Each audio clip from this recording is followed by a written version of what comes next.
Ha? Finally! Welcome back to our We're home home. sweet home! To our wonderful Filipino home. Yes, na-miss namin tong aming bahay dito. Yeah, we miss our house here in the Philippines. And we got Yeah. these are our bills. Ha? We gotta pay all our bills. What's that new one? Alright. Bumili lang ako ng pagkain sa Kenny Rogers kasi nga nagutom na kami. Hindi ako kumain kumain ako kanina umaga sa What's all this from? airplane. I don't know. I think it's me. Airplane, and then sa umaga lang yung breakfast, tapos nagbigay sila ng snack. Yung snack kasi nila, yung parang loob ng bread is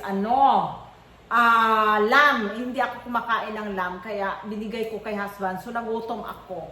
Ang kinain ko na lang ay yung maliit na pancake lang talaga sa eroplano. Kasi isang parang bread na may lamb, and then one pancake, and then yun lang, and then drink, syempre. Na-miss kami ng aming mga doge!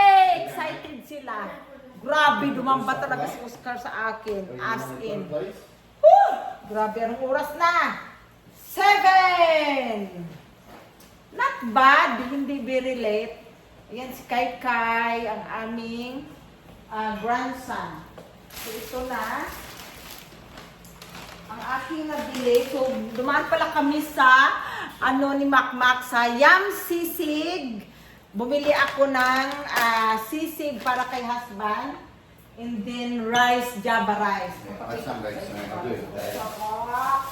Yum, yum, yum talaga. Grabe. Ito ang nabili ko, Kenny Rogers. Did you eat it, dinner? Yan, Kenny Rogers. Why did you sit there? Kenny Rogers. And then, ayan na ako. You want to take shower now? Come on, go. Bumili ako ng drink. Yeah. Pink grape fruits. Ayan ang nabili ko sa Kenny Rogers. And then sa tinda ni Makmak. Yung tinda ni Makmak. Ito na ang mamalaki naming sisig. Ayan, matitikman na ni husband. Ayan, ang sarap, yummy, yummy, guys! Ang sisig ni Makmak, grabe. Ito ay worth of 90 pesos. Yan, 90 pesos lang yan, guys. Sobrang mura. Ang sarap-sarap pa. Tapos, bumili din kami ng juicy lemon drinks doon din sa tindahan nila Makmak. Kumbaga, nag-add sila ng drinks. Kasi, yung ibang customer naghahanap ng drinks.